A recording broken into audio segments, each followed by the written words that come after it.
നമസ്കാരം. ദേവസൈനയിലേക്കും ശ്രീകൃഷ്ണ കഥാമൃതം ഭാഗം 24ലേക്കും സ്വാഗതം. ശ്രീകൃഷ്ണനെ അമ്മ ഉരലിൽ കെട്ടിയിട്ടിരിക്കുന്ന വിവരം ഗോപബാലന്മാർ അമ്മമാർ പറഞ്ഞ് അറിഞ്ഞു. അവർ സഹതാപത്തോടുകൂടി കാണാൻ വന്നു. അപ്പോൾ മരങ്ങൾ വീണതും 2 ദിവ്യ പുരുഷന്മാർ കൃഷ്ണനെ വന്ദിച്ചു നിൽക്കുന്നതും കണ്ട് ആശ്ചര്യത്തോടുകൂടെ ദൂരെ നോക്കി നിന്നു. 2 കൂറ്റൻ മരുതുമരങ്ങൾ അലച്ചു വീണ ശബ്ദഘോഷം ഉടനെ കേൾക്കാതെ യക്ഷന്മാർ പോയിക്കഴിഞ്ഞ ശേഷമാണ് വ്രജവാസികൾ കേട്ടത്. കൃഷ്ണ മായയ്ക്കരുതാത്തത് എന്തുണ്ട്? ഇടിവെട്ടിയതുപോലെ ആ ഘോരാരവം കേട്ട് പെട്ടെന്ന് പേടിച്ച് അവർ ഒന്നടങ്കം ശ്രീകൃഷ്ണ സമീപം പാഞ്ഞെത്തി. 2 മരങ്ങൾ വീണുകിടക്കുന്നതും നടുവിൽ കൃഷ്ണൻ ഉരലിൽ ബന്ധനസ്ഥനായി നിൽക്കുന്നതും കണ്ടു. അതെങ്ങനെ സംഭവിച്ചു എന്ന് അവർ അത്ഭുതപ്പെട്ടു നിന്നപ്പോൾ കുട്ടികൾ നടന്ന സംഭവം പറഞ്ഞറിയിച്ചു. പക്ഷേ ജനങ്ങൾ അധികാംശവും അത് വിശ്വസിച്ചില്ല.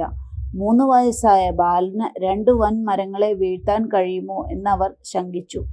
യുക്തിവാദം കൊണ്ട് ഭഗവത് പ്രഭാവത്തെ എങ്ങനെ അറിയാൻ കഴിയും? ചിലർ മാത്രം മുൻപ് കണ്ട അതിമാനുഷ ലീലകളെ ഓർമ്മിച്ചിട്ട് അങ്ങനെയും സംഭവിക്കാമെന്ന് കരുതി.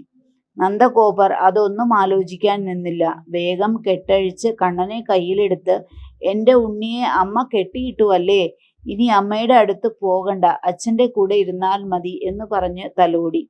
യശോദ അല്പം അപരാധബോധത്തോടുകൂടി, തോഴികളെ, നിങ്ങളുടെ പരാതി തുടരെ കേട്ട് ഞാൻ ഇവനെ ഒന്ന് ശിക്ഷിച്ചു. അത് കഷ്ടമായിപ്പോയി. ഇതോടെ ശിക്ഷകളെല്ലാം മതിയാക്കി. അവൻ തന്നെത്താൻ അറിഞ്ഞു നേരെയായാൽ മതി എന്ന് പറഞ്ഞിട്ട് നന്ദഗോപരുടെ കയ്യിൽ നിന്നും പുത്രനെ വാങ്ങി വാത്സല്യപൂർവ്വം ചുംബിച്ചു.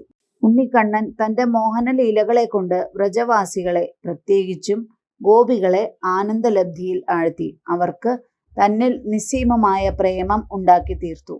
കണ്ണൻ അതിരാവിലെ ഉറക്കമുണർന്നാലുടൻ അമ്മയുടെ മടിയിൽ കയറിയിരുന്ന് തൃപ്തിയാവോളം സ്തന്യപാനം ചെയ്യും. പിന്നീട് അച്ഛൻ്റെ അടുത്ത് ചെന്ന് ഭംഗിയായി താളം ചവിട്ടി നൃത്തം ചെയ്ത് സന്തോഷിപ്പിക്കും.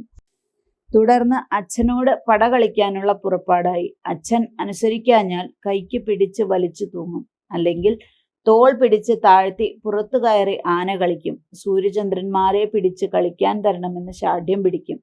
അത് സാധ്യമല്ലെന്ന് അച്ഛൻ പറയുമ്പോൾ അഖിലേശ്വരൻ കൈകാട്ടി അവരെ വിളിച്ചു വരുത്തി അമ്മാനമാടി കളിക്കുന്നതായി അച്ഛന് തോന്നിപ്പിക്കും. നന്ദഗോപർ അത്ഭുത സ്തബ്ധനാകും. ഒരു മരപ്പാവയെ ഒക്കത്ത് വെച്ച് അമ്മയെ സമീപിച്ച് അതിന് പാൽ കൊടുക്കണമെന്ന് നിർബന്ധിക്കും. താൻ ഭക്ഷിക്കുന്നതെല്ലാം അതിന് കൊടുക്കണമെന്ന് ശഠിക്കും. അതിനെ കളിപ്പിക്കും, കുറിതൊടിക്കും, അലങ്കരിക്കും, എല്ലായിടവും കൊണ്ടു നടക്കും. കൂടെ കിടത്തി ഉറക്കും. സ്ഫടിക ചുമരുകളിൽ തൻ്റെ സുന്ദര പ്രതിച്ഛായയെ നോക്കി ചിരിക്കും, തലകുലുക്കും, നൃത്തം ചെയ്യും. അതുപോലെ പ്രതിബിംബത്തിലും കണ്ട് സന്തോഷിക്കും. ഗോപികൾ ഇവയെല്ലാം തങ്ങളെ മറന്നു നോക്കി രസിക്കും. പാലും വെണ്ണയും തരാമെന്ന് പറഞ്ഞാൽ കൃഷ്ണൻ എന്തു വേലയും ചെയ്യും. അവൻ മിടുമിടുക്കനാണ്. എത്ര ഭേഷായി കളിക്കുമെന്നോ ഈ കുട്ടികൾക്ക് അത്രയൊന്നും അറിഞ്ഞുകൂടാ എന്നവർ പറയുമ്പോൾ പ്രഭു പ്രാകൃത ബാലനെന്ന പോലെ പൊടി പിടിച്ച് നൃത്തം ചെയ്യും. ഇവന്റെ പാട്ട് നിങ്ങൾ കേട്ടിട്ടുണ്ടോ? അസ്സലായിരിക്കുമെന്ന് ഗോപികൾ പറഞ്ഞാൽ ഉടൻ പാടുകയായി. കൃഷ്ണ, ആ പീഠം എടുത്തുകൊണ്ടുവരൂ. വെണ്ണ തരാമെന്ന് പറഞ്ഞാൽ അവരുടെ കയ്യിൽ അകപ്പെട്ട ഒരു പാവയെ പോലെ അത് ചെയ്യും. അതിനെ ചുമന്നു കൊണ്ടുവരാൻ തനിക്ക് ശക്തി പോരെന്ന് നടിച്ച് സർവശക്തൻ പീഠമെടുത്തു നിൽക്കും. അയ്യോ പാവം കൊച്ചുകുട്ടിയല്ലേ, അത്ര വലിയ ഭാരം എങ്ങനെ എടുക്കും? ആവട്ടെ കൃഷ്ണ, ആ ഇടങ്ങഴി എടുത്തുകൊണ്ടുവരൂ എന്നവർ പറയും. ഉടനെ സർവേശ്വരൻ അതും എടുത്തുകൊണ്ടുപോരാൻ ശക്തിയെ പോരാ എന്ന് നടിക്കും. അപ്പോൾ ഗോപികൾ മെതിയടി കൊണ്ടുവരാൻ പറയും. ത്രൈലോക്യനാഥൻ അതിനും തനിക്ക് ശക്തി പോരെന്ന് നടിക്കും. അപ്പോൾ ഗോപികൾ, കൃഷ്ണ, നിനക്ക് ഈ കുട്ടികളോളം ശക്തിയില്ലെന്ന് പറഞ്ഞ് പരിഹസിക്കും. ആര് പറഞ്ഞു? വരുവിൻ എന്നോട് യുദ്ധത്തിന് എന്ന് പറഞ്ഞ് കൈയോങ്ങി പോരിന് തയ്യാറായി നിൽക്കും.